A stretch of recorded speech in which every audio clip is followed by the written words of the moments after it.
Hi, my name is Michael Poley, and I've never seen Buffy the Vampire Slayer. My friends are obsessed and always make jokes and references to it, and so now, 20 years later, I've been convinced to watch the show from beginning to end, one episode a week. I'm a Buffy virgin. Well, hello, and welcome to another episode of Buffy Virgin. My name is Michael. I'm the virgin. I've only seen Buffy the Vampire Slayer up to season 3, episode 15, Consequences. And with me on the show today is Dennis St. John, a horror comics cartoonist. Hey, happy to be here. John Teach, Landis. That's me, I suppose. Hi. Teach. Bad draw, Dennis, and I'm Scalpel. And Scalpel. Or Travis. Man with either no last name or two last names. And I only own a blue sweatshirt. Because whenever we record this, it's laundry day. And it's my laundry day too. That's exciting. In each episode, we discuss Buffy the Vampire Slayer until we've had enough. And we're going to be talking about Consequences. And we are going to talk through reactions. We'll do a summary, great lines, weird noticings, trivia, questions, themes. And then I will as a virgin, make predictions about what might happen in future episodes. Dennis does a kill count. And then we have recommendations for other content, shows, and movies you might like if you like this specific episode of Buffy the Vampire Slayer. So we want to start with reactions. So these are reactions I've seen on the YouTube channel in the past week since we've recorded. There's been 2 comments that relate to the show and how the opinions we've had. So the first one here is from Bad Girl from Kaipa. I'm sorry, I'm going to butcher this, right? Kaipa, Ngoi, me. But says, actually, about the cleaning glasses scene, Giles totally notices they're both doing it and stops himself. Does anybody know exactly what that's in reference to? So yeah, in Bad Girls, it was the first time we meet Wesley, and there's all these jokes about how Wesley is stuffy in the same way that Giles is, except we don't like Wesley, whatever. I like Wesley. We the audience are not meant to like Wesley at this point anyway. There's a moment where they take off their glasses simultaneously and clean them. But he does point out that it's very subtle. At least I missed it the first 10 times I saw this episode or whatever, where Tony Head notices and kind of grimaces and stops what he's doing. It's great. It's a nice little moment. So thanks for pointing it out. And then we have another reaction that we were debating whether or not to put at the end for predictions, but it's from Sagaf9 from the Zeppo. And he said, I listened to your Inca Mummy Girl podcast. I have to mention Michael, totally deserves the point for the Xander virginity monster prediction. Back then, he defined monsters, anything supernatural, including Buffy as a slayer. There's no doubt this has to count. P.S. Great show. Enjoy your podcast. Well, thank you very much about the podcast thing.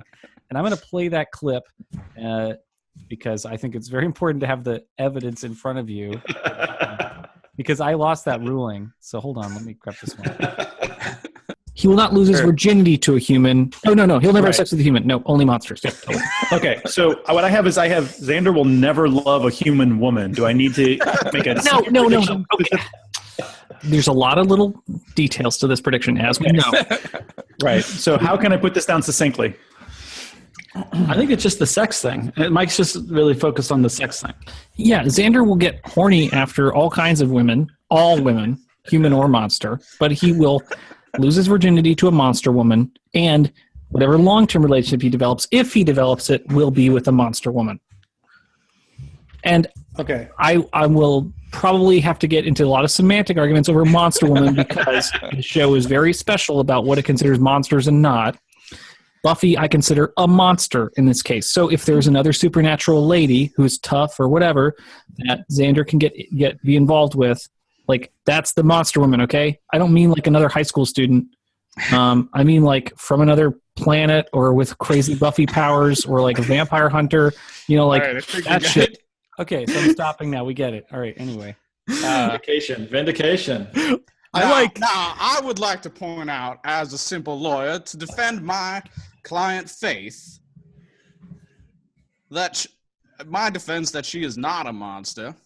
I pull into Exhibit A. Let me grab. This is a scene that I have censored, so you cannot tell the context. It is from a future episode. I will not say what season. It could be this. But you will be able to recognize the character. And she can you correctly identify this character, Michael? For the record, that appears to be Willow, Alanis Hannigan's character in Buffy the Vampire Slayer. And now, can you please, for the record, read what she is saying in the scene? The subtitle on the screen says, "Well, technically, Faith isn't a monster." Nah, I say. If within the context of the show, a character in the show canonically describes that Faith is not technically a monster, why should we, outside the canon of the show, declare her as such? Now, thank you. The defense rests. Or wait, no, am I the defense or the prosecution? I'm about to stop share. There we go. I would like to point out that I started all of this off apparently 2 years ago or whatever by asking for us to be concise. Not much of a chance of that. No, I obviously, Mike, you set out very clearly what your definition of monster was. And I think Willow's, whatever future definition of monster she's operating out of is less relevant, I think, than your definition of monster because it's your prediction. That's how, so. Yeah, I'm just saying Faith is not considered a monster within the context of the show. She is a human being and has the rights and privileges of a human being, not a monster. So I wrote the summary this week, but I didn't have time to record it, so I will just read it aloud right now. Remember last week when Buffy and Faith were so close? The dead deputy's mayor body has surfaced. Wesley Wyndham Price wants Buffy and Faith to investigate the murder, meaning investigate themselves. Wesley also wants Cordelia. But that's another story. The guilt, the terrible guilt. It's getting to Buffy, but Faith seems 5 by 5. Oh, also Bee and Faith find out that Mr. Trick and the mayor are in cahoots. Buffy can't take it anymore and tells Willow and tries to tell Giles, but someone has already beaten her to the punch.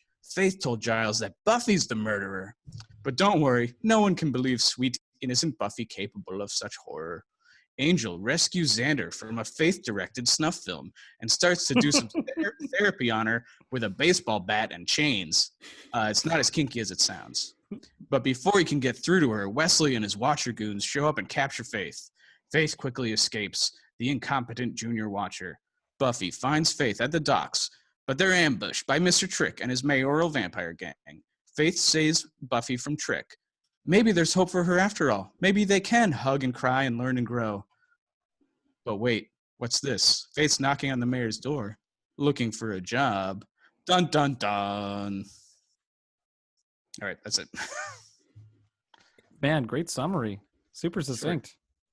I'm going for short. Yeah, well done. Shall we get into great lines with complete impressions of characters? Yes.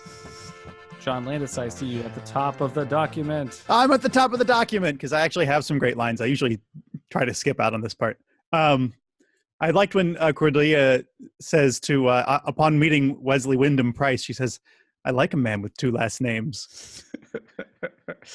Is that why Travis likes Wesley so much? Well, our audience wouldn't know, but Travis, how many last names do you have? 2. Coincidence? I also enjoyed when Faith. Wesley Wyndham Price. What was that? I said I'm even more dysfunctional than Wesley Wyndham Price. I also enjoyed when the detective said, there's splinters in the stab wound. Does that mean anything to you? And Faith says, yeah, whoever did it wasn't hip to the Bronze Age. That was a good one. It was good. I was going to do that one also. I'm glad other people appreciate it. I also like Native Slayers stabbing people with like a bronze sword. I got the next 2. Whatever. I'm not looking to hug and cry and learn and grow. I'm just saying it happened quick, you know? I just like her delivery on hug and cry and learn and grow. I think that's like really good. And this is from Wesley. Code word, monkey. M-O-N. Oh, just put him on. I just, making the pretentious British guy say monkey. It's funny. Yeah. Well, that's the code word so that you can talk to the, what's the guy, the head watcher guy, I forget his name. Travis. Quentin Yeah, Travis. it's just the code word so you can talk to him on the phone. Yeah. Is that just, it's just a code word so he doesn't have to, like, so he can screen his calls? Is that what But that is? you already have to like probably be a watcher to even get that number, right? Yeah. I imagine this is just something his like personal assistant does to be a dick to Wesley. Yeah. Is that a spy movie trope? It might. I mean, it's got to be in something, right? Oh, I code have words? no reference. Well, I feel like you need a code word so you can get into the speakeasy, but that's like a physical going through the door thing, not just talking to someone. Mhm. I don't know. And then Travis, you're next here. Oh man, I've got a great code word story after the podcast stops filming. Surprised even me. Not a Safety words are for wussies. Sorry. not a safety word, a code word. I was like, wow. Okay. Oh yes, the mayor. The Slayer up for murder 1? That's like champagne and roses. So no one. I was trying to think. When did the phrase "murder 1" come into the lexicon? I couldn't really date it. Like as people saying "murder 1" instead of first degree murder. But a long time. But it does seem some very like Al Capone sort of thing. The Slayer up for murder 1. You know, it seems very like 1920s, 30s. Like there weren't bigger problems, so like that was a phrase. You know, nuclear Armageddon had been, invented. So Yeah, so murder would be the worst. Murder 1. And then I really like this interchange between Faith and Angel. When he captures her, right? Like after saving Xander. Finally decided to tie me up, huh? I always knew you weren't really a one slayer guy. I'm sorry about the chains. It's not that I don't trust you. Actually, it is. I don't trust you. And it's a great, fun scene. Can I get a timestamp on that cat face? Sure. Did you see a cat enter your screen? Am I being? Oh, Yeah, I wasn't looking. No, No, it's great. It was awesome. There was like this cat that his face momentarily like showed up on screen. It was great. People want to know that timestamp. It's a thing. It's a thing. All right, We'll figure that out later. Moving on here to weird noticings and trivia. John, you've got the first noticing. I just want to point out that the Summers ladies are really into pajamas. They both got like, I don't think their pajamas are particularly special, but they're just like, they made an effort to put on nice pajamas, both of them. Mm-hmm. They're nobody's sleeping in like undershirts and stuff. It's just they have pajamas, which I don't feel like that many people have. Dress shirts. That's like the upgrade to the pajama situation. It's better to sleep in a dress shirt. That's the upgrade. No, I mean like there's few upgrades to the pajama situation. Oh, phew. Yeah. Yeah. There's nowhere up to go from here with these pajamas. These are Nice. A+ pajamas. Well, if you have roommates, pajamas are important. That's true. That's a good point. That's true. Dennis, you have a point here about Faith's ability to hide bodies. Yeah, I just say Faith sucks at hiding bodies. How hard can it possibly be to hide a body in Sunnydale? I mean, they just drop like flies. I mean, surely there's like, you just move them to the woods and some like goblin eats the skin or whatever. Like, You got fish monsters, you got Oz, you got just regular zombies. Just give it to Oz. Oh yeah, just hide it till the full moon and Oz is like garbage day. That's great. He's got a friend at freezer. Deep freeze that bad boy until then. I mean, I feel like this kind of makes sense though, because in Sunnydale, the cops kind of turn a blind eye most of the time to most things, but they're under special directions from the mayor because he cares about this person. Yeah. So I feel like it kind of makes sense that they're making a bigger deal out of She this. couldn't weigh particular down murder. the body. That's the deal. She said she weighed down the body, but she didn't weigh it down properly, which will bring me to one of my recommendations. She's never committed murder before. Well, she's also Faith has never come off as that bright. I have to say in this show. One Burn. take. Is there a step missing? One take. No, grab. I don't know. One take have. One take half. Yeah. Oh. That's how cavemen order at restaurants. Yeah, I feel like cavemen would also struggle to do the same kind of CSI work of hiding their bodies. Probably hiding bodies. That's a late stage civilization thing. I really love the Wesley Cordelia flirtation. and it's made me like Wesley a million times more. Though I don't really like Wesley. Sounds like a complicated statement. I like it because Wesley comes across as super vulnerable in the flirtation scene. Yeah. And like he's definitely like a weakling. Like he's Junior Giles, Junior 2 Giles in the last episode. But watching him like be vulnerable was a really like sweet scene, and I really liked it. Though he's such a dangerous person for the Scooby Gang in general. I don't like him. I know that everybody likes him just because based on the general enthusiasm around him. So I'll have a prediction about that later, but I like that scene so much. Yeah. John. Oh, good, sir. I feel like our next conversations are about this scene. Yeah. Because I feel like there's a lot to unpack about Wesley hitting on a teenager. Agree. Oh, and that maybe me liking it puts me in trouble, but it's a great scene. It's like it's a funny, awkward scene. It's got so many discoveries as jokes in it. Yeah. Like he doesn't know that she's a kid, she's a teen and everything. Yeah, and part of that, I think I can just because Cordelia does not look like a high school student, Right. Yeah. And then and they play with that and they joke about that she does look like an adult because she's being played by an adult. An adult, a 26-year-old adult. But I mean, jailbait. I don't know. Like they even have Faith say jailbait, which is like 1,000 times more uncomfortable now than it was when they wrote it. Like because Elijah Dushku has talked about being called jailbait. Yeah, that's a really Yikes. Yeah, that line didn't age very well. Like it as a funny line. Didn't age us. Did she say something like 2 words, Wesley? Jail bait. Yeah. I feel like there was like she did a funny thing.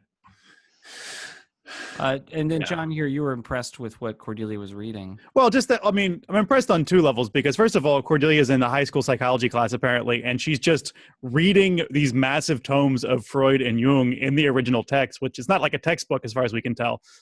That's impressive. That's difficult reading for a high school student, I feel like.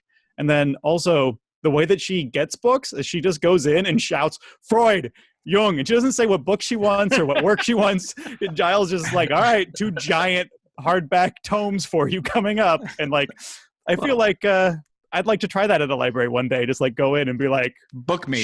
Yeah, just shout authors. Just go in and be like, Book Me is Shakespeare. Work. I feel like Book Me is a great callback joke or it's a call forward joke. Book Me, right? That's a really funny call forward. I hadn't thought about it. But it would make sense within the context of a school library, right? That you do another go reading in list and be like, I'm in this class. Can I have the book? And the librarian might know, like, all right, everybody in this class is checking out this book. Like, Yeah. Book. Yeah. For what it's worth, I do not doubt, by the way, that Cordelia is reading Freud and Jung because it was pointed out to me that I was underestimating Cordelia in a previous episode, and I Get feel busted like on that again. Yeah. Don't you? Cordelia is smart. Yes. Yeah, she's smart. She's probably. I'm sure she's going to devour those books. And Dennis, you've noticed a very important thing about Buffy's criminal past. I'm just saying this is the 3rd time Buffy has been a person of interest in a homicide. I think it's the same detective. It's always like I don't think it is the same detective. I was looking at that and I feel like instead of, there's all these like Instagram tags, like rich kids on Instagram, I feel like there should be an Instagram tag. Like if you were a bit actor who like investigated Buffy on Buffy the Vampire Slayer, I feel like you should have your own tag. Like I tried to investigate Buffy the Vampire Slayer. Like this seems like it's also like the easiest time for Joyce. Like, cause the first time was Ted. The second time was when she just found out she was a Slayer and Kendra died, right? And this time, like, Joyce isn't even in it, really. Well, Joyce is into it now. She the cops are there. She's just like, I'm a little disappointed in you for murdering that man. Every time it's like a different I feel like because there's one who was for Giles when Jenny was murdered, and there was a female detective who showed up when his friend from the old country like was killed by that monster, right? I feel like there's just like, hapless investigators of Sunnydale, like Instagram tag that should be out there. I mean, 3 detectives, 3 investigations. There's 4. There's at least 4 different ones. 3 on Buffy. 3 investigations on Buffy being a person of interest. 2 on Giles. You know what? It would be a fun, like, you could do a Twitter account, which would be like Sunnydale Detectives or something like that. And then and if you like. All evidence seems to be pointing to the same high school girl. I'm going to stop my investigation now. You'll never hear from me again. I'm gonna just reassign myself. It's like, John, you've got the next two here. Okay. Faith and Giles. Yeah. So I just think it was interesting. I don't think it's it sounds like a gripe, but it's not a gripe. That Faith's move is that she's going to go and tell Giles and lie to Giles that and say that Buffy was the one who committed the murder. I think it's interesting because if she really doesn't care, like she says she doesn't care, she wouldn't bother to lie to Giles. She would just skip town or something, right? She said she's going to like hop a freighter or whatever. So I kind of think that it kind of shows that on some level she cares what Giles thinks, because the only reason to do that is because you care about people's opinion, I feel like. Because it would have been much easier for her to skip town rather than like take the risk of lying. Yeah, I think she's trying to stay in town as long as she can. yeah. And it's also a thing of like she knows, yet, like it's her. She betrays Buffy in that scene, right? Which is like part of it, but it's also like her maybe doing that before, like trying to beat Buffy to the punch of it. Sure. Yeah.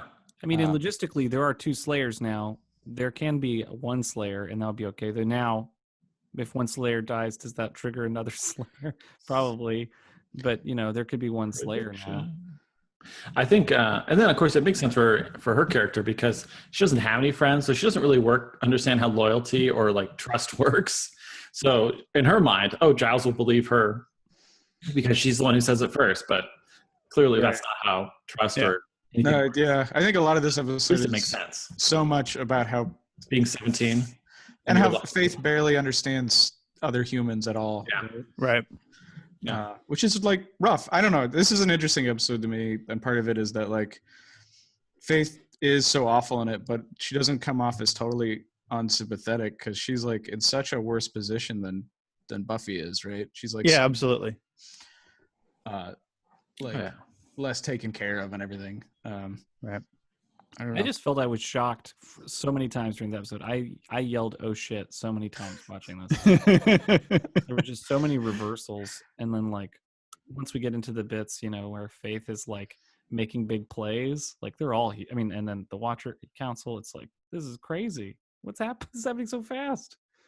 And then John, you're talking about Xander being brought into the conversation. Which conversation? So basically, like there's this. A lot of this episode revolves around who knows about the murder and who knows what. And so like Buffy ends up telling Willow because they have like a touching moment together, right? And she breaks down and cries, which makes sense. And then she goes and tells Giles because that's really what this is all about, is like, telling Giles because he's the authority, right? And so Giles finds out because, Faith lies and Giles sees through it, whatever. But then like we kind of cut to Xander already knows and they're all sitting around together. And they tell Xander apparently, and Xander is like, "Oh, well, I have an idea about how to handle this." And then they're all like, "No, you're an idiot." Kind of begs the question, like, why even tell him? Like, well, I mean, because Xander's part of the show. Because I know it's because Xander's part of the show. I mean, I know the story reason, but like, I mean, because that scene is also like that's the only time this episode where it's just like the main cast, right? Right. And it's like the show is like. The characters have like spread and enlarged and stuff, but these are the main four characters, right? So you need to like pull them in together sometimes and be like, this is still the crew, Yep. No, this is just part of my, ongoing project our ongoing project to assassinate Xander's character and talk about his worthlessness. And this is just another opportunity to do that. This is a good episode for him. I don't remember him doing anything really terrible. No, agree. I agree as far as that goes. Yeah. So I think this episode still stands as like that moment in sand where. I like in that scene when like they cut to Willow understanding what Xander's talking about, and everybody else gets like a full like minute before they catch it. And, that's I backed that up and watched it again just to watch her reaction shots because they're really good. Yeah. Yeah, I was surprised when they cut after that to the Willow in tears, weird scene. I was confused because it felt like there was this resolution to something for her that like I didn't think that was a part of the show anymore. But it was very sweet. It was a touching thing to see. Yeah, I think Travis and I want to.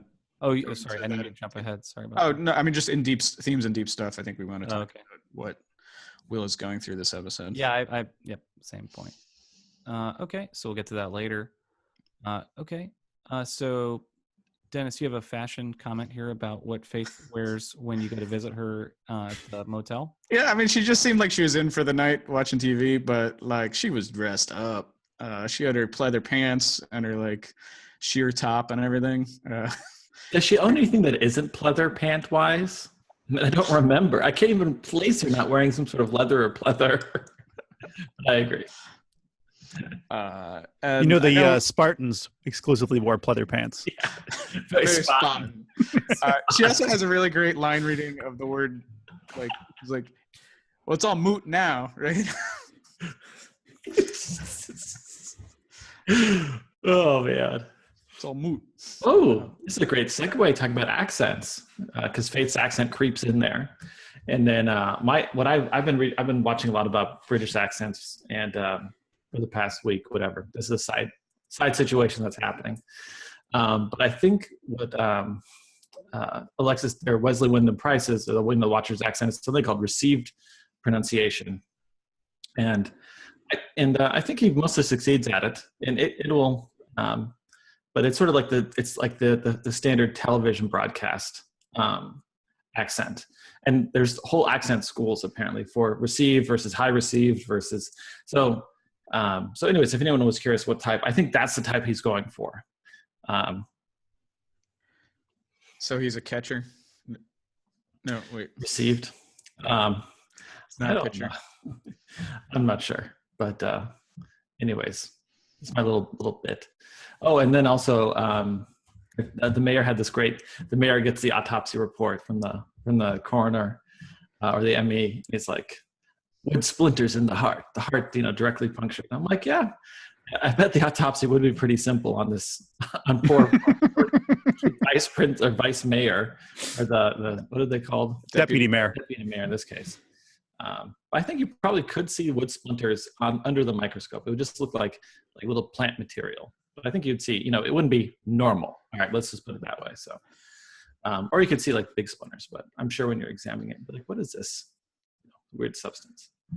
So it's good to know that that works out this episode. I guess what I'm trying to say is, don't think you can stab someone through the heart with a wooden stake and there be no physical trace of evidence. What if I then plant the body in the woods? It'll look like trees did it. If you then stab them through with a different tree, it's a good question. If you could then secondarily impale them on a tree. Yikes. Dennis, you have the next thing here about Angel. I say Angel talks to walls. When he is doing therapy on quote unquote therapy on Faith, he's like, it's like talking to a wall, only you get more from a wall. I was like, I pictured this situation where he like goes up to walls and talks to them and is like, I believe that. Like, well, you don't think it's capable of hyperbole? No, not this dude. Yeah, no, I'm not quite sure that he is. I feel like it's more likely he's talking to walls. He's like, I get lonely. You never know when there's a ghost behind a wall. Sometimes I talk to you. After the Buffy and Angel, correction about what a dyke is, like that, like they could be talking about anything. And like I trust everything is very literal. Yeah, with those two, when they're talking to each other, it's like, oh yeah, it's like listening to dummies. The hammer. And then, John, you're commenting about how dangerous it would be to handcuff yourself to a slave. Yeah, I think it's hilarious that Wesley, like when he decides it's time to arrest Faith, he cuffs her and puts the other end of the cuff on his wrist. Because handcuffing yourself to a slayer is like handcuffing yourself to a grizzly bear. Like, yeah. Like it's going to do nothing to control them and just put you in more danger. Like there's no reason to do that. Because if she wants to get away, she's just going to tear his arm off. Yeah. I mean, smart move, guy. Yeah. I don't have this in the docs here, but like the just the way the whole like Watcher Council Police, like that team activates to go do stuff, like it's so crazy because it's like they act so quickly, they're so effective, and they're never in use for any other common problem. Also, to come up. like, are they effective? Do you think they flew in from England, or do you think they were like a local standby town that they can? I think they flew in. It's shitty fast. They don't do this more often. Like when the end of the world's coming. Oh yeah. We need like 5 more people maybe for crowd control for these like the monster swarms. I'm starting to get the reading between the lines. I'm starting to get the impression on this watch through that like the Watchers Council's primary thing seems to be, so far anyway, making sure that the Slayer is under control. Like not even necessarily using the Slayer to defeat evil, but just making sure this whatever the Slayer is. And it's a massive, weird British bureaucracy about controlling Slayers. Yeah, totally. I mean, it's about like it's interesting because this is a big conversation, I guess, about like what Buffy is, right? Right. And it's like if Buffy the show is about like the women getting power, right? They're getting the supernatural power and stuff. But then there's also this British patriarchy attached to it that's like built entirely around controlling it and like killing them off when they reach 18. Yeah. And I still, even though Gwendolyn Post was a watcher, we had not seen a single other female watcher. Yeah. Our only lady one was also our only evil one. Yeah. I almost like don't really believe that there really is. Maybe she was the one female watcher. Well, Giles's grandmother was a watcher. He said that. But just to be fair, I mean, just to be clear, And his father was, women can be part of the patriarchy too. Yeah. They can participate and actively be engaged in the patriarchy against like the other women's control that happens. Yeah, it is interesting to see like what the Watcher Council says and what they do and how different those things feel right now. Like the way they've acted is very, very strange. Definitely, I really like what you just said, John, and then it's about the controlling aspect, the bureaucracy, because like it's so true, so well articulated there. My cat would like to be on the show. Hey, so moving on to the special effects thing, you noticed something about Trick. When Faith saves Buffy from Trick, and he gets dusted, he's like, "Oh, this isn't good. Oh, this isn't good at all." But I'd never noticed this before. His eyes pop out of his head and dust separately from the rest of his body. I've never seen like another vampire get dusted that way. Some would say it's his final trick. That's how you know he's a boss monster, right? Yeah, he's a boss monster. It's big time. I wonder if it was just the effects guy like having a little bit of extra fun, or if it was like even maybe a digital glitch that happened. I don't know. I didn't like his dying line. Like I felt like it fit the character for him to say that, but it didn't fit the scene. Like, because the scene is so serious, and then all of a sudden he's like, "Whoop! I'm dying!" Whoa! What's his dying line? I was like, "This isn't good. This isn't good at all." Yeah, Good at all. and he delivers it well. It's a weirdly comic line for like this. Really, the tone is so serious. But he doesn't know how serious the tone is, right? He's not part of this like big argument that Buffy and Faith are having about like. Dennis, I hate to break it to you, Trick's not a real person. This is He written just by a watched- writer who is trying to create a scene. It should have been like a joke about the economy, like, how am I going to expense this? Or like, he's like, my tax report, I'm not sure how it should lead, but yeah, it should be some sort of like monetary joke. No, I think your line was really good, Travis. I guess this is my final trick. That would have been great. That's like a bad guy from an 80s comic book. It's on sale. All right. Okay. Everyone knows where Angel lives, obviously. And these are giant windows that, I don't know, it was just crazy. And then whenever you have a scene at the docks, there are all these vamps that get kicked in the water. And I still think that Joss Whedon doesn't know how to swim. And so he thinks that getting like kicked into the water is like hot lava.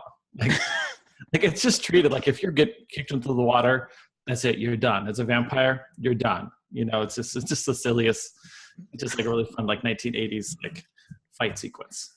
I think that, I like that kind of got parodied in the first Captain America movie.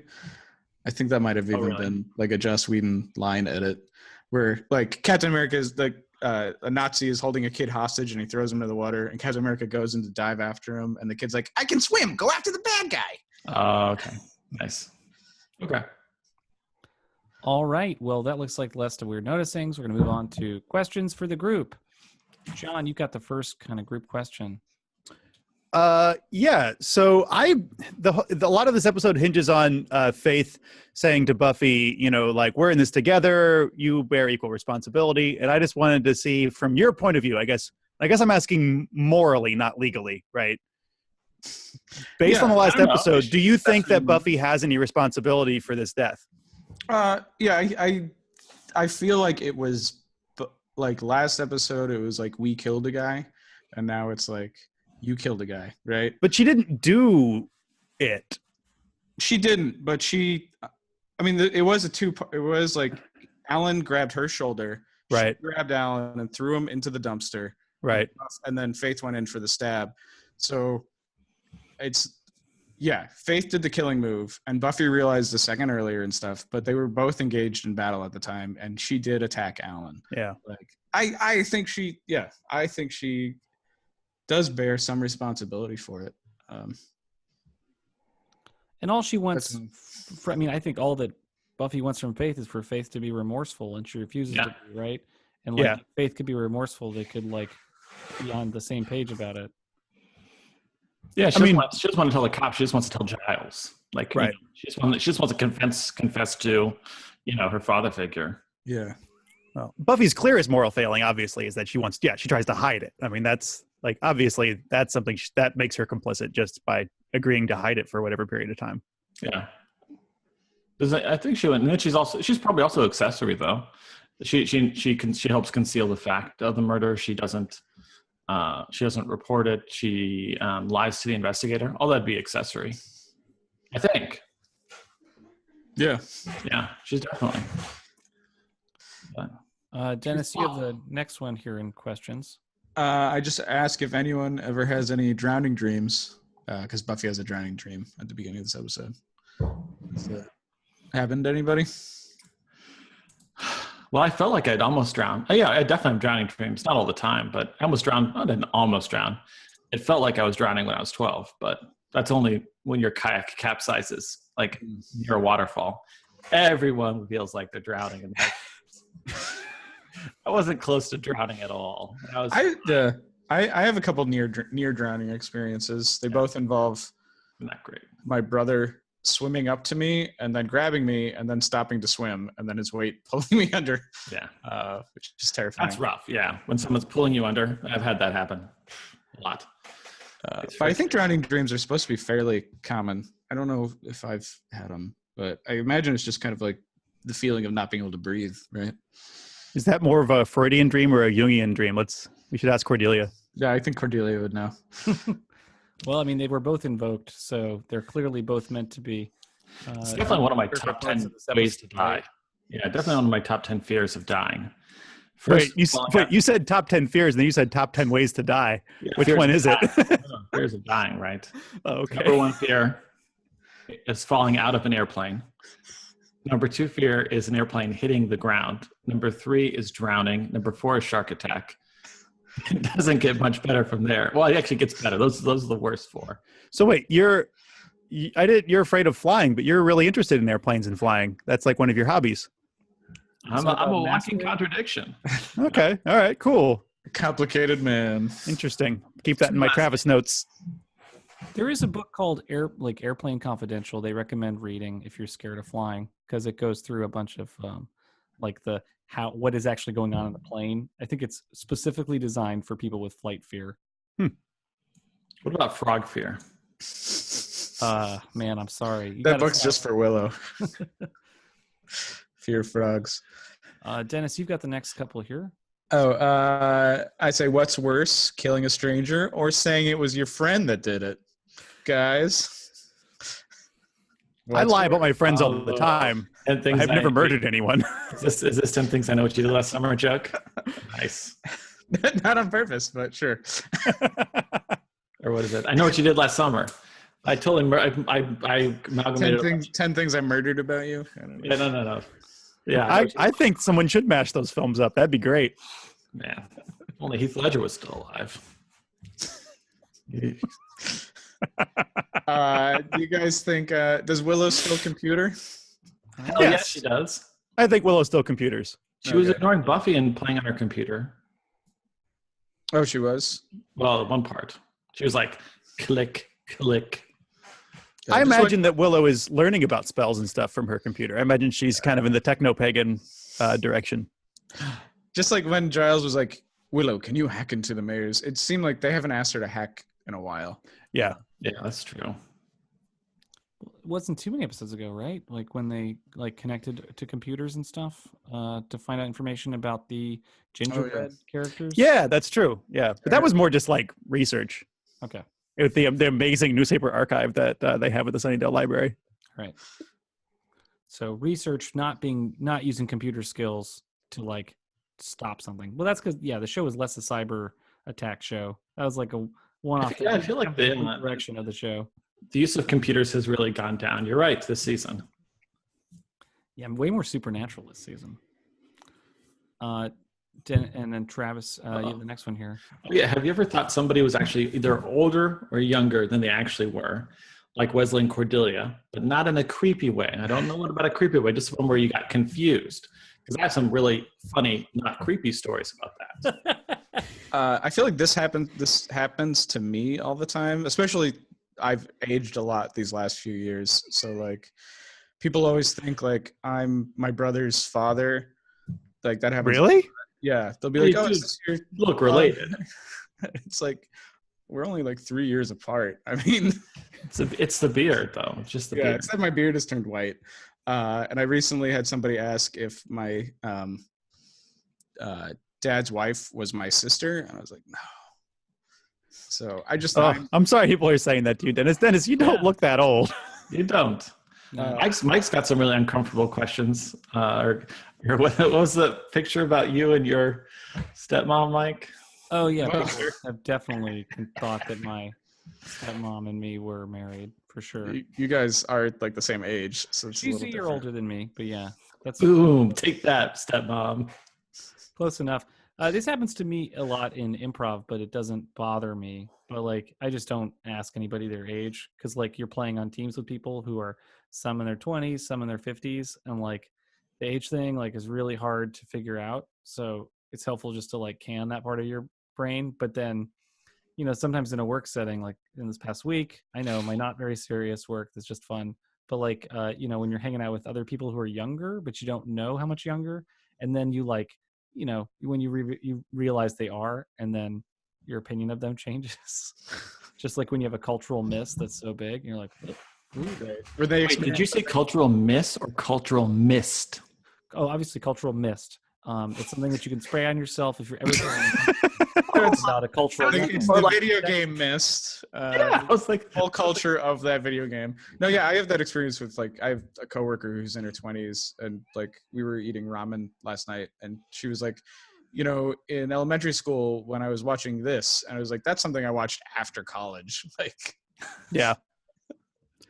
It's fun when the kids try to guess my age, my students, because they're, the younger ones, they try to guess and they don't have any idea. They don't know anything about ages. So they'll be like, Mr. Landis, how old are you? And I'll be like, I'm not going to tell you. And they'll be like, I think you're 25. And I'll be like, oh, that's awesome. And then they'll be like, or 57. And I'll just be like, oh, you just don't know what numbers are above 20. Like you just, That's funny. yeah, it's like, do you want 25 Skittles or 50 Skittles? And they're like, Yeah, I don't they care. don't know. 25. That sounds great. Yeah. But it's nice when you can throw it away because like then you can really appreciate people. And anyway, you got to at a certain age. This next question. Wait, my story. Shoot, Travis, I'm sorry. Go ahead. We were all enjoying telling our stories. And I know you got so many freaking stories. Don't listen to me. No, just kidding. No. I every once in a while I'll walk into a room and it happens pretty rarely, but I'll supposed to see a patient or whatever, and their age on what I know their age to be and what their age appears is either like totally discrepant. And every once in a while you're like, geez, you look 30 years younger than what your actual stated age is. And every once in a while you're like, am I in the right room? It happens very, very rarely, but there are some people who look extremely young, even decades younger than their stated age, than their actual age. It's pretty amazing. And you're like, wow, they've got some good genes. It's crazy. But you don't tell them that, like you don't let on, or is that could be a compliment, right? Or they probably hear it all the time. Oh no, I mean, if it came up in casual conversation, but you just tell them. But it's an interesting observation when you meet some people and they literally look 20 or 30 years younger. and you're like, wow, hope to God I've got some of those genes in my body someday. Okay, we'll get started. But do you agree with Faith's assessment that 9 out of 10 people are hiding their true selves from you? I feel like this is like a moral philosophy question, and like it's a larger question than like just what like. I mean, Faith has a like really negative view of humanity, because I agree that like everybody is like to a degree pretending or whatever, or like like I'm 10 times more depressed than I let on in every situation in my life, right? But am I like lying, or am I not really that person? I think John's about to come back on. I don't know. Like, what's real, I guess, is like, isn't the person you pretend to be who you really are if you're trying hard enough at it? Like, I guess I just don't believe in the assessment of there being like a true self, right? I just think who you try to be is who you are. I mean, I think Faith's worldview is extremely, extremely, I guess, prejudiced because, a lot of John's back. Because I think I think a lot of people have tried to take advantage of her character. And so to me, I mean, this is kind of just like really specific. Faith's life has sucked, and so many people have tried to take advantage of her. This is the result of that. Without having good friends and having to move around and having no one to rely on, she doesn't know any other way. So that's how I take her statement on that. Is that it's what happens if you don't have a Scooby gang. Yeah. I mean, I think Faith has seen more of the darker side of humanity. Darker side of humanity. But I don't think. I mean, I think she's right that like she has another line, or maybe it's in the same speech where it's like the most vanilla guy. You like scratch the surface, and it's all like, what does she say? Like naughty nurses and schoolgirls or something. Like we all have shit. We all have like our kinks or our. It's not even necessarily like a sexual thing, but we all have some shit going on that we like are like not trying to present to the world. But like that doesn't mean we're all like fucking like devils inside or anything. Wonder who wrote this episode. I'm gonna look it up. It's Marty Noxon, right? That's what jumped out to me. Oh, right. Okay. John, are you caught up on what we're talking about? We're still on Faith's comment about people hiding their true selves. Yes. Very good. Yeah. I really like what Travis. I mean, I really like what Travis said though, where it's like from Faith's worldview, right? Yeah. Like people have, like she's been taken advantage of so many times, or whatever, how challenging her life has been, that it must feel like everyone's hiding their true selves, and so she has to be, feel guarded because there's so many transitions that people make. Like, I would love for this to be Marty Noxon's worldview. But in general, just in a life thing, I feel like we are all different to different people, and of course, we have a different self we present. So, like, yeah, very generally, I mean, it's morally react differently around different people. But I don't feel like anyone's hiding motive is incredibly challenging. It's sinister. Yeah, we're not all Gwendolyn Post Faith. Yeah, but, it just happened that one time.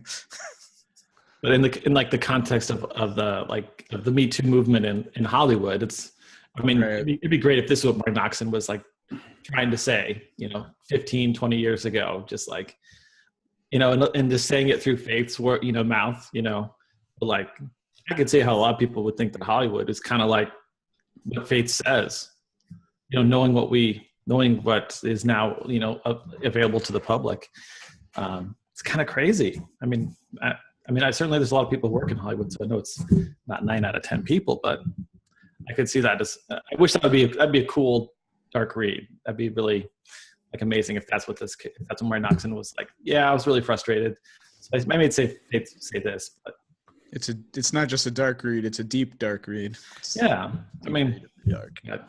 All right, this should have gone in themes deep stuff then. I guess maybe questions for. No, it'd be cool, but I can't remember anyone. I may have heard interviews with them, but I don't remember them ever really talking about that. Buffy is problematic. Yeah, I mean, it's interesting, like in light of the Joss Whedon stuff, right? Yeah. And that like you can have characters that say things that so accurately reflect probably what's going on with the cast and people on the show, like things that they know about what might be going on with Joss or how the show felt.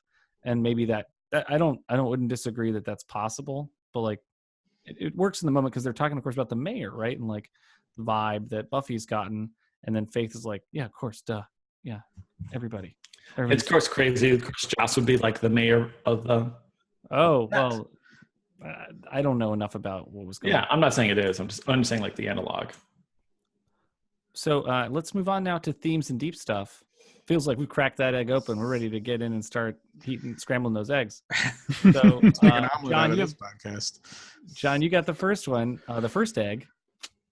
Yeah, so I mean, there's a lot said. to unpack with Xander and Faith here, and I think there's some different pieces to talk about, but I kind of just want to, for a second, talk about the piece where, Buffy says, something to Xander about like, the guys that Faith sleeps with, she doesn't take them that seriously, right? And it's probably not a thing to her, and Xander does take that personally, right? And I think to me it's interesting because. And we can get into this later in predictions, but I think Mike totally predicted that Xander was going to go and brag about sleeping with Faith, but he didn't do that. That this clearly had some kind of symbolic meaning to Xander, right? And I think it's interesting because I think what's going on, I think this is true for a lot of people. I think it's true for me a lot of the time, and it's true certainly for me when I was a teenager, is that when you are interested in sex, what you're really interested in is like sex as a symbol of acceptance or as a symbol of your value to somebody, right? Of your worth. And I feel like because the sex itself turns out was not that satisfying to Xander, probably, because especially when what's taken away from it is that the idea that it had any meaning to anybody else other than him, it kind of loses the meaning for him too. So it's interesting that Horn Dog Xander might, there's a level to it where he's I don't know. It's sex by way of something else. I think that's kind of interesting. I mean, it's obviously symbolic. It was his first partner. Right. But what he wanted out of it was not to get laid. Exactly. He wanted somebody to say yes to him, I feel like, is kind of what that comes down to. No? Yes? No. I think I don't disagree that sex is a form of acceptance. It absolutely. Yeah. Like there's no other deeper, there's other deeper ways, but it's like that is a deep way to say that you like someone and that you think that you like someone, right? But there's what Faith is doing is not that. She's pulling the opposite out of sex versus Xander might. Like for Xander, it's acceptance, and it's like also thank you. It's like emotional release because they escape from the vamp, whatever the monster they were. Right. Yeah. It's not like transactional. It's like emotionally transactional for Xander, I guess, because then he thinks as a result of the sex, there is an emotional connection. But it's not like typical transactional sex. And for her, it's not transactional at all. It's really, it's just in the moment. I think for Xander, okay, I'm starting to come around to this. Yeah, Xander, it's an emotional yes to him that he needs really badly. But there's also that pervert side of Xander, right? Yeah, which I guess it's a charitable way to read Xander, and I don't think it excuses any tiny bit of his behavior, like not even a little tiny bit. But to think that when Xander is like trying to sleep with his teacher and making a lot of like crude comments and crude behavior about it, like it's French. That on some level, what he really wants is just, what he really wants is acceptance, right? And that it comes down to his own feelings about himself. And that all of the Horn Dog Xander shit is kind of a smokescreen in that way. But it still doesn't make him not a dick. I mean, he's still a dick with the way he's doing it, but. This is all Xander post losing virginity, right? Right? Like, Yeah. Then he's Zeppo. Pre-Zeppo. Easy. Like, his post-Zeppo behavior makes what you're saying make sense, but the pre-Zeppo behavior is so different. No, it doesn't. Yeah, I agree. Hard to compare. Yeah, I agree. Let's talk about Willow and Willow crying in the bathroom. Well, Dennis has a broader lip. Yeah, I think there's a lot of I think there's just a lot of stuff about sex to unpack in this issue. Yeah. In this episode, not issue, this isn't a comic, in general. From everything from when Faith opens the door and makes you couldn't force yourself on me if you wanted to, those kind of rape statements. Totally.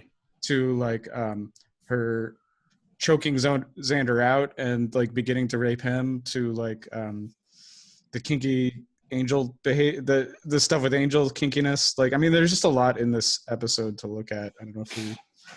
That's I wish I knew more. My I general mean, summary of what some of the stuff that happened this episode, sex. yeah, it's a lot. I don't know what. Do we want to focus on a specific one? Like maybe go to the Xander chokeout. I would love to talk about that. I will say Faith is totally wrong that safe words are not for wussies. Safe words are super important. And I always make a big deal about how the show is kinky and stuff.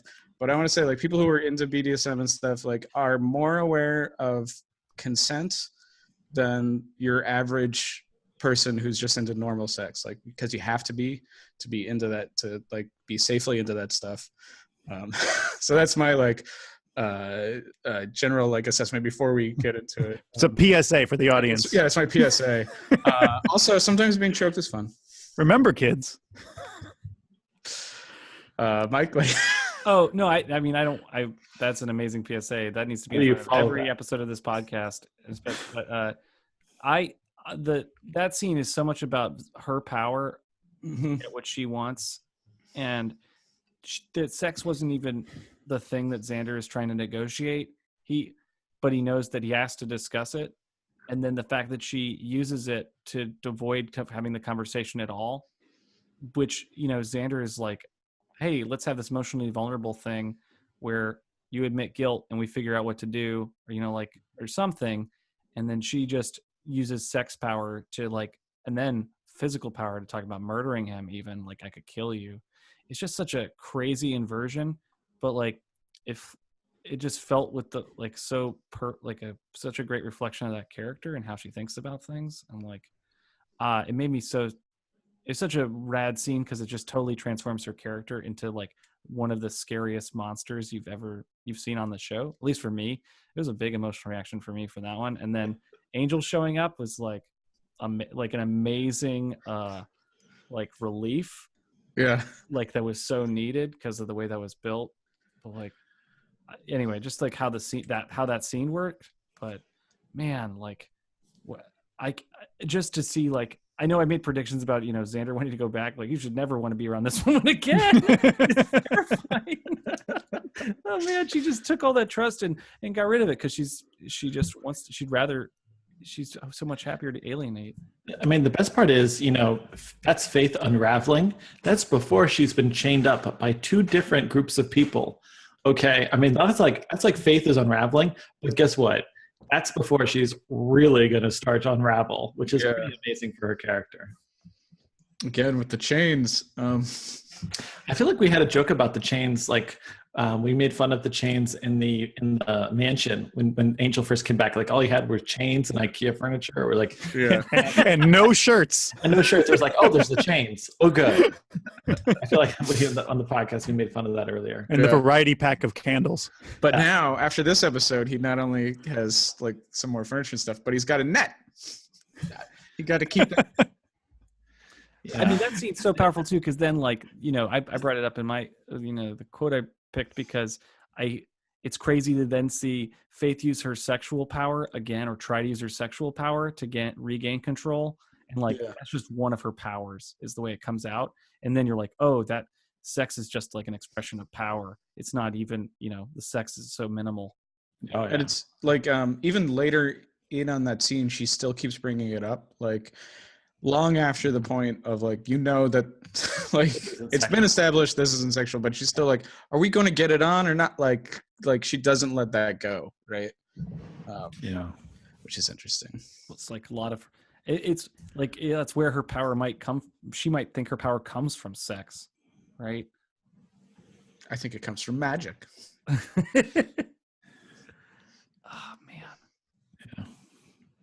It's such a rough sequence, man. I mean, this episode would only be better if for some reason they had used that the supply or the locked room with the metal locker in the library, the library. That'd be the only other good cage joke. I mean, this episode needed another cage joke, to be quite honest. It would have been fun if they tried to lock her up there. Be oh, okay.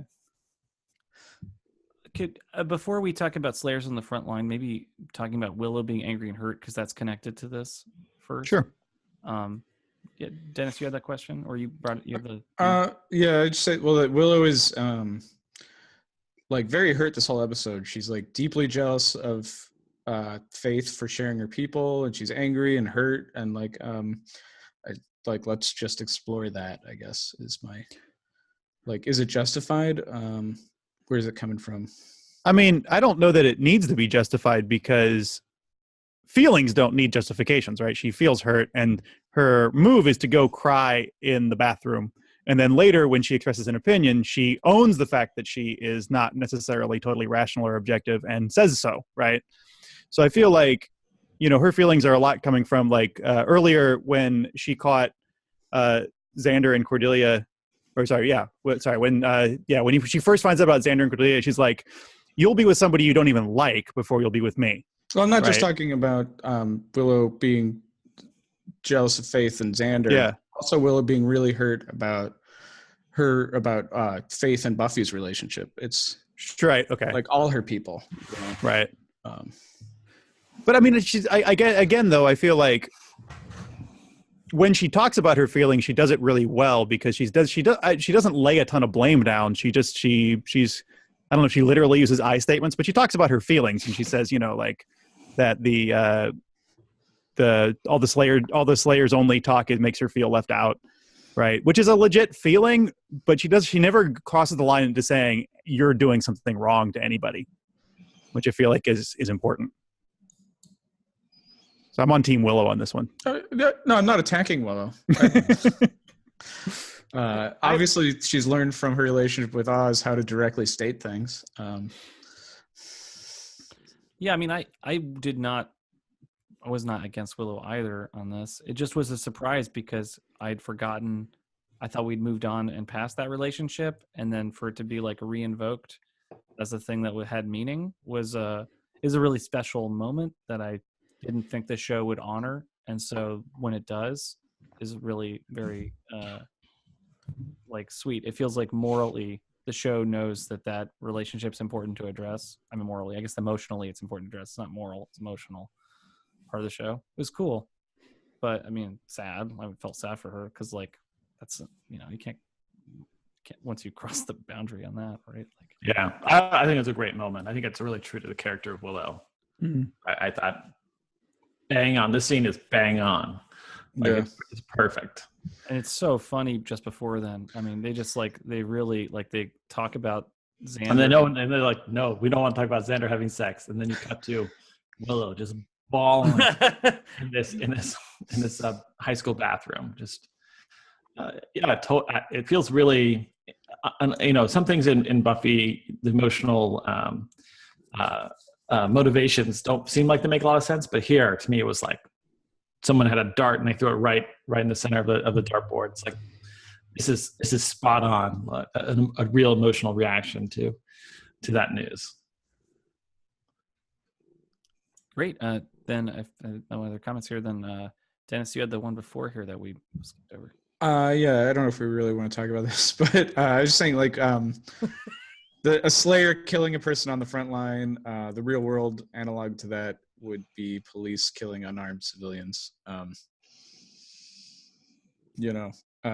Which made me think about when Giles is like, the Watcher's Council investigates and dishes out punishment if it's deserved. And I was just like, well, if it's anything like the police self-investigating, then there'll never be any punishment.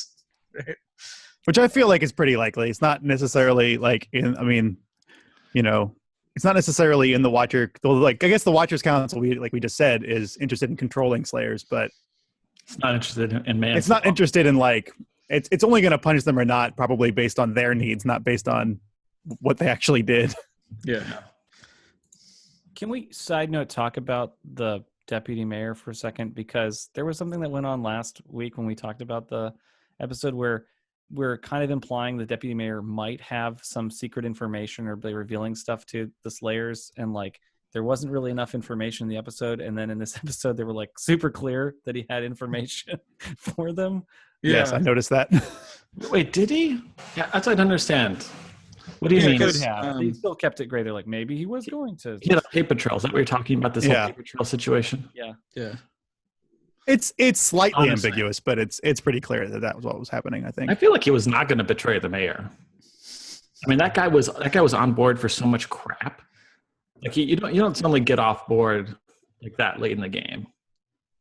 Like that's my opinion with regard to that character.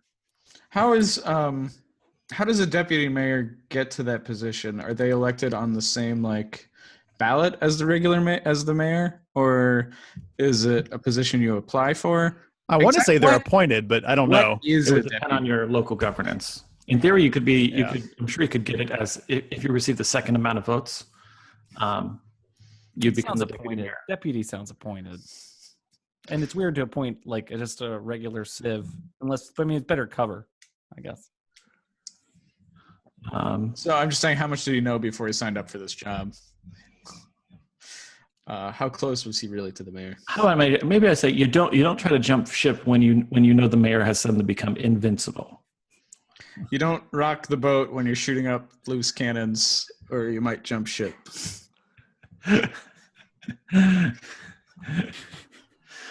I thought he just had a regular paper trail. Yeah. Yeah, Maybe maybe they shredded it all anyways. It was like the easiest paper trail to shred.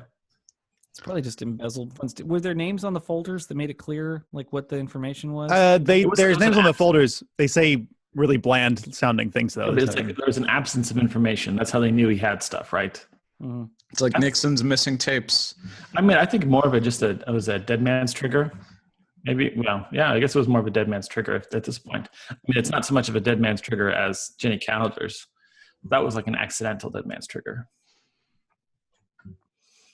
Well, I didn't mean to diverge so much. I thought we're about to wrap up, so it's like I better get this in now. And we were talking about the murder again. But I mean, yeah. To return, Dennis, I think you're absolutely right, and like the show sort of deals with that ish and makes it a moral thing. But does anybody directly compare it to like the police killing unarmed civilians or like? No, but the discussions just felt so familiar. I noticed this too when I was watching it. Just this whole like, oh, you made a split-second decision. It's not, these accidents are going to happen if you're in the business of dealing out punishment in the world. Like it felt like a familiar argument that we've heard. I don't think it's intentional on the part of the show, and I don't necessarily feel like it is. Definitely not a commentary on it. Yeah, and I don't feel like there's that much necessarily like depth to what is happening there, because obviously if police were accidentally killing people in an equal way, this would be a different discussion. That's not the modern discussion, right? Like, so I'm not sure that there's a ton to be gained from that connection, but I definitely made it too when I was watching it. Like, it definitely came up for me.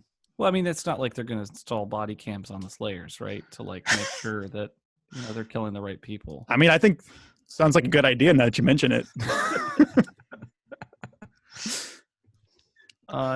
John, I think you have the next one here. Yeah, I this is dumb, but like the logic of this episode, which I feel like is kind of funny, is that like when you murder somebody, and the way that I think it's the way Angel talks about it, like, oh yeah, obviously when you murder somebody, what happens is you realize that you're above morality, and it's like it becomes like this superpower, and you cross this magic line, and it's just, he talks about it in such certain terms, like this is just what happens to everybody who murders someone. Is this a real thing in real life? Do you people who murder people suddenly become like amoral supermen who are no longer bound by morals? Is that what happens? Yeah, it's the stranger right here. Is it like that?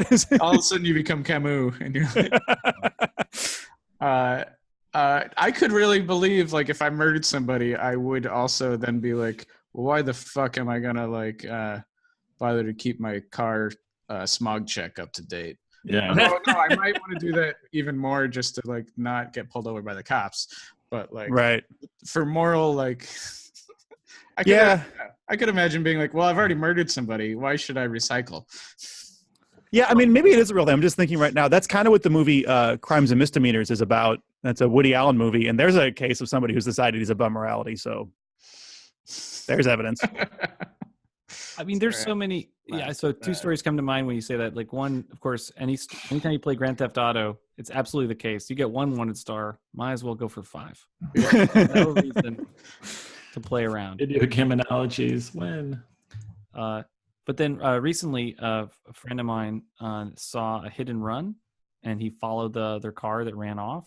Ugh. Got the plate information, but he was really nervous. He thought the person would like shoot a gun or something, like just had a neurotic, nervous feeling while chasing, while running after the guy to get the plate information, because you're evading a hit and run, and that person probably had an outstanding warrant, and that's why they ran or whatever. Right. And I was like, that's an amazing heroic story, and you were scared and you did it anyway. He's like, yeah, you got to do the right thing even if it's scary. So yes. Aw. Yeah, it's really Does that sweet. person watch Buffy? Because it sounds like they do. Is that a Buffy quote? No, is it the Buffy fan? It sounds No, like just people who watch Buffy are morally Yeah. superior. We are called to a higher code than Yeah. the average television viewer. So that's the difference. Thank God you finally joined this club of moral superiority. seriously, we were really worried about you before, Mike. I was like, He'll never be able to ask himself, what would Buffy do in morally dangerous situations? yeah. I don't think that's a good idea, asking yourself what would Buffy do. In a lot of cases, Buffy would do the wrong thing. Yeah. It's like, I better I'm pull gonna out my make out with steak. someone who killed the world, who almost pulled the world into hell. The makeup session. But his anxiety was based on his assumption that when you cross one boundary, you'll do the next, right? Right. There's that's zero like where boundaries. That's where your brain goes when you think about, oh, what's that It's person? definitely the logical leap. Like murder 1 is a huge boundary. There's not many other boundaries. There's no murder that's 0. That's exactly. I mean, I have ideas of what you could call murder. What should be called murder 0, but that'd be interesting. Murder 0 sounds like a horrible soft drink. I think genocide is murder 0, right? We're trying to get it down to 0. Oh, the total. No, it should be something where you kill where you. I don't want to go here. I don't want to go here. All right. Is there one more here? Yeah, I just say that I like the Buffy. final argument that Buffy and Faith are having when she's like, "Oh, it gives you the lust or whatever." Or she's like, Faith directly addresses that Faith is the dark side of Buffy, Yeah. which is what her character is. But for that character to be aware that that's what her character is. Like self-aware that she's the dark version of this Yeah, she's other girl who seems to have the perfect life. she's Moloch to Indiana Jones. Just one step further into the darkness, and you and me. Raiders, guys, Raiders. Yeah. I thought Moloch was like the Malcolm demon. Is that a film, Dennis? Is it some type of filmed entertainment? It is. People should check it out. It's way better than Temple. Oh, is that going to be on the predictions for this week? I'm not sure if our fans have heard of it. For the recommendations, you mean? You guys should Yes, check that's out what I this meant. Sorry, indie yeah. film. Very. It's an indie film. Oh man, that would be a hilarious one strip of someone who thought they were going to an indie film, and then it's like Happiness or something terrible. There's a new indie. I'm not. Yeah. Movies like Happiness is why you need to read the plot for movies before you go to the movie. I was thinking of other movies where you'd be totally screwed if you showed up outside of The Kite Runner, where the plot of the movie is something completely different from the title of the movie. Happiness did come to mind. Look, if Tom Hanks isn't in the film, you're not going to have a good time. You just need to get a film that's going to be very respectable. So let's move on. Can we move on now to predictions? Yeah. Yes, we can. Excellent. Okay, Michael, Yes. your current score is 69.4.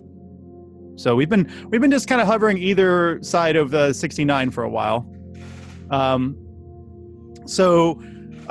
First of all, as we mentioned earlier, we're going to have to handle the fact that Mike said that Xander will have sex with a monster that he doesn't know is a monster. This is goes back to Inca Mummy Girl. Thanks so much for who is the gentleman who pointed this out to us? Oh, hold on. I'll pull up the name again. Sorry. We know. Or lady. I'm not sure if it's a gentleman or a lady.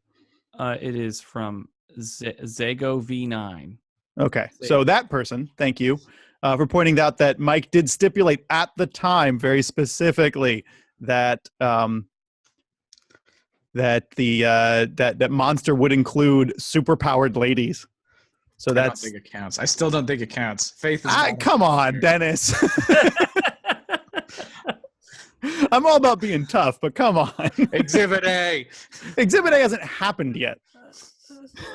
We can't start taking into account the future. That's going to make this all more complicated. Was the point then like fall back? When No. like, repealed? How about the part where he said a monster that he doesn't know is a monster? He knew that Faith was a slayer. Oh, that's a good point.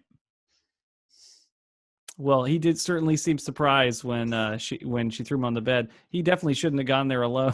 That was stupid. Did he go there with Angel? Or was Angel following him? Angel always knows where Xander is because that's his heartbeat. Yeah, that's an interesting point. Yeah, because if it's a plan, if superpowered lady is considered the definition of a monster, Xander definitely knew that at the time in the Zeppo when it happened.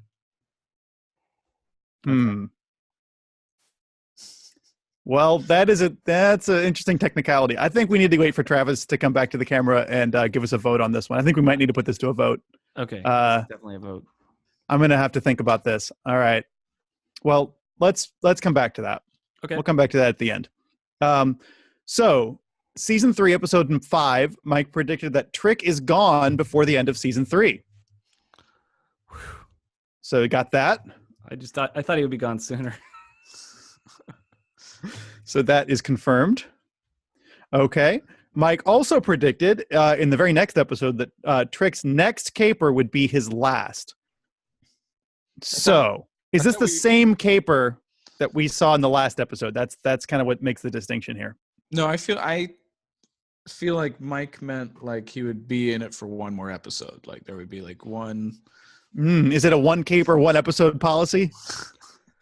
Well, I mean, I say caper because we had band candy and it felt like a caper. It did, yeah. They haven't felt like capers since then. I agree with that. So I'm not really sure about this one either. I don't think it counts. Okay.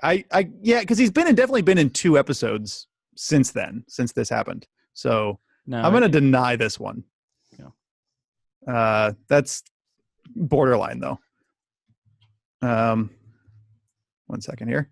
Sorry, spreadsheet problems. Okay. Let's see. This is kind of interesting. Mike predicted that Amy will become human and have a scandalous reveal in season 3, but then he also kind of like walked it back and said that Amy will be a rat for the rest of season 3. So Mike has predicted both that Amy will become human and that she will stay a rat for all of season 3. Neither of which has come to fruition yet. Just it's interesting that Amy the rat was mentioned in this episode, so they're keeping that alive in our minds. It's not going away. Can't wait for that scandalous reveal. Here we're getting into some of the meatier stuff here. Xander will tell people about his Faith hookup. This Mike predicted 2 episodes ago. That Xander will tell people about the Faith hookup from Zeppo. So did he tell people? Because he sort of hinted and then they figured it out. What do you guys think? Did he tell people? I think it counts. Yeah. Okay. So we're going to call that one confirmed. Okay.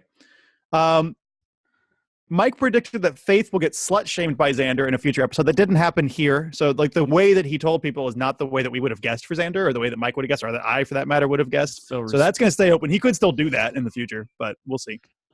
Let's see.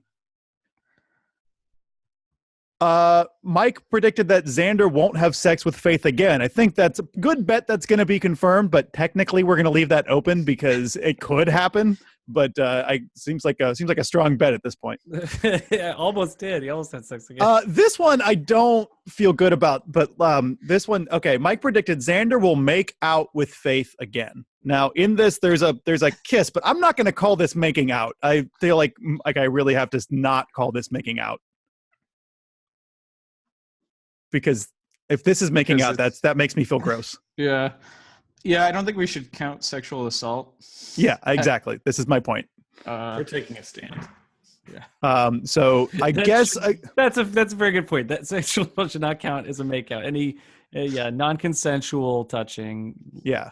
So again, we're gonna leave this open because it could happen again. Seems unlikely. Could happen. Probably not. Okay. This is okay. So season 3, episode 13, though, saying again on Zeppo, Mike did say Xander is not over Faith. He thinks that something should happen. Yep. I think that's confirmed. What do you guys say? That's the point. Okay. Okay. Let's see. And then we have in the last episode, Mike predicted that Faith is going to face the consequences for killing a human in the episode Consequences. Did she face any consequences here? I mean, she faced them, I guess. She wasn't punished, but she did face them. She was put in chains 2 times. Yeah. Okay. That's one version of consequences. It's not the ultimate consequence, but that's a consequence. I'll tell you, when I thought she was going to watch her jail, I got really excited. I would say it doesn't count because she got away with it, right? Like, She escaped, but what does it mean to face consequences? What is facing? Does facing just mean that you look at them? Because she looked at them. she faced them. She was locked up. I think this is the exact same situation as when Michael predicted there would be revelations and revelations. There were definite consequences. They kidnapped her and put her in. That's like saying there will be bad girls in bad girls. There's obvious consequences in here. No, she avoided the consequences. She's now maybe in league with the mayor, so she won't get arrested. Like she avoided the consequences. No, the consequence is she has no friends, and she didn't avoid anything. I don't understand. Like, I don't understand how getting kidnapped and locked up twice is not a consequence. But here's the thing that makes She's not dead. Here's the thing that makes my prediction right. Like Travis said, is that I predicted that it would get resolved immediately. The murder thing would be the thing, right? And like that may not be a tough prediction to make, but it felt like clearly the murder is the biggest deal in the room, and there has to be consequences for it, right? What if later on she faces more consequences for this? Then that would be that's more consequences. You already faced a consequence. There's more. So can we maybe just delete it, because the consequences is too vague to say consequences in the way that you're bringing it up. Yes, there were consequences. Yeah. So confirmed. Either delete it or confirm. Yeah. It doesn't matter. I'm going to go ahead and confirm it. For me, for whatever stupid reason, I'm hanging on like the semantics of what it means to face a consequence. Because if I face north, I don't go north. I'm just looking at north. She faces You know what I mean? the potential of serious consequences. Yeah, she becomes aware of consequences. She looks at them. She considers them. There's literally no way Michael could have gotten this wrong then. He got lucky. He screwed up the whole Revelations thing, but he got the consequences episode right. What are you going to predict about the next episode? Doppelgangland. I think there will be twins. There will be doppelgangers. I mean, no one You guess who's doppelganged? I'll give you a point if you can guess who's doppelganged. Well, he watches it on Hulu, and so he knows. I don't know this one yet. For the way it was flipped. They've changed their UI slightly. Okay, so Travis, when you were away from camera, we were having a discussion, and we wanted to get your take on this, and I'm not still sure where my vote's going to go. So, a fan pointed out to us that our definition of monster should definitely include Faith. And I think at this point, there's not really much argument about that. Dennis wants to talk about something from a future episode. I'm ruling that is not admissible evidence. Okay. Son of a bitch. However, Dennis also pointed out, and this is key, right? That Mike's prediction says Xander will have sex with a monster that he doesn't know is a monster. So in the Zeppo, when Xander sleeps with Faith, he knows she's a Slayer. And if our definition of monster includes Slayers, he definitely knew what he was getting into. Therefore, that prediction is not confirmed. Dude, what are you talking about? Did Mike say that? I mean, here's the deal. Mike said that he would have sex with a monster. That he doesn't know is a monster. That he doesn't know is a monster. Was that in there? I don't remember. Yes, the letter of the prediction, and again, I'm reading it verbatim here. Xander will have sex with a monster that he doesn't know is a monster. Well, we took his money. That's the bet. I mean, it's totally awarded. It doesn't make any sense. The whole point is Mike has a 0 prediction rating, or not. I guess I don't understand this. To me it's awarded a point. I don't care that much, but he's really a monster by his definition.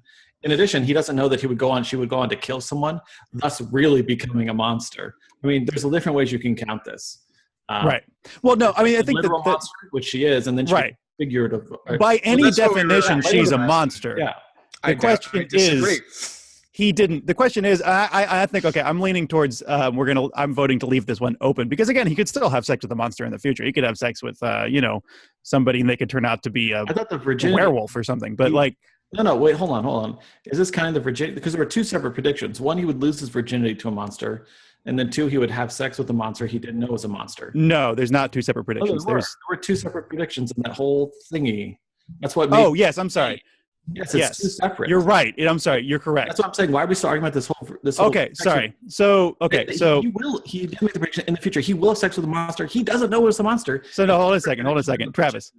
The loss of virginity prediction is definitely denied because what it says is Xander will lose his virginity to a monster in season 4.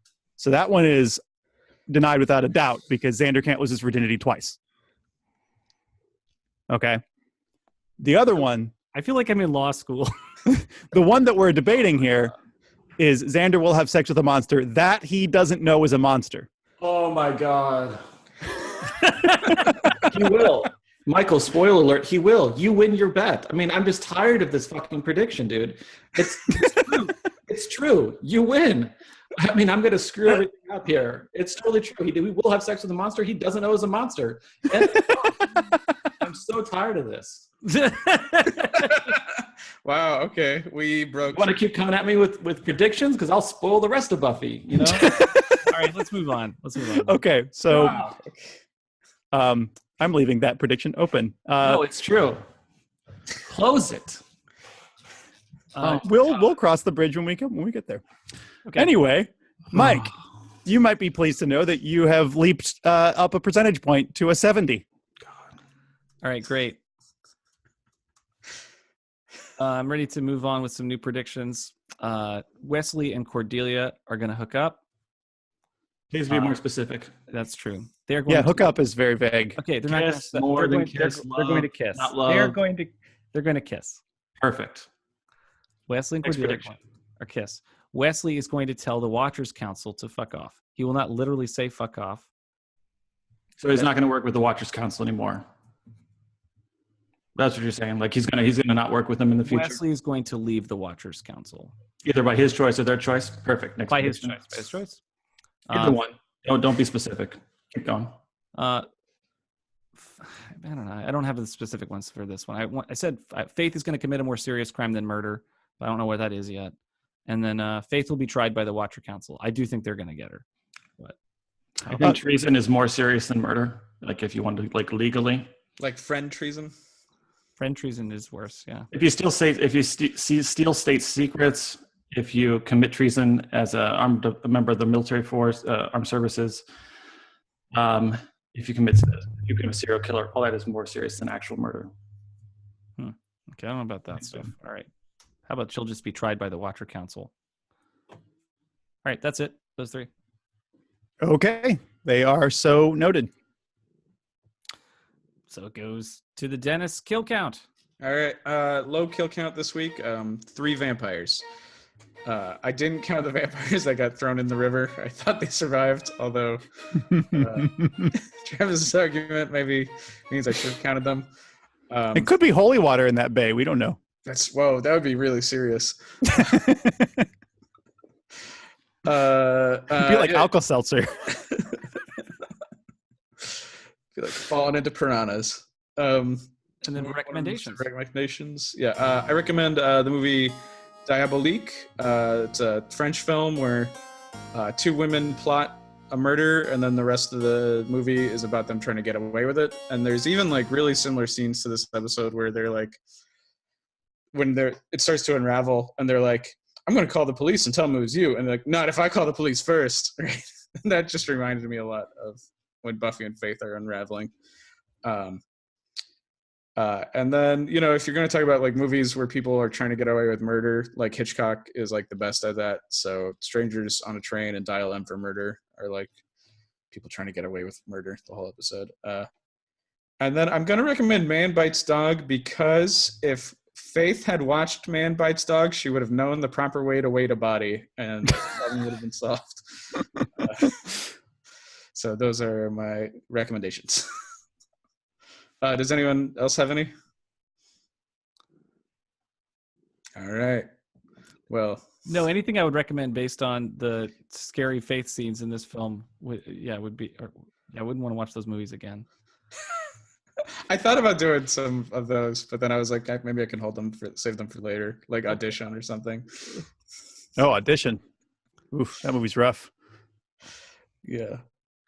All right. Want to close this out? Yeah, please. Well, Dennis, please. Yeah, you can find my comics on my site, DennisComics.com. You can buy my horror comic, The Land of Many Monsters, and many more Monster Tales on Amazon. I'm on Twitter at Dennis Comics. Michael Poley at Michael Poley on Twitter. I'm doing a vlog. It's maybe bi-weekly now. We'll see what it ends up being. Depends on my level of excitement, but it is on YouTube. User is Michael Poley.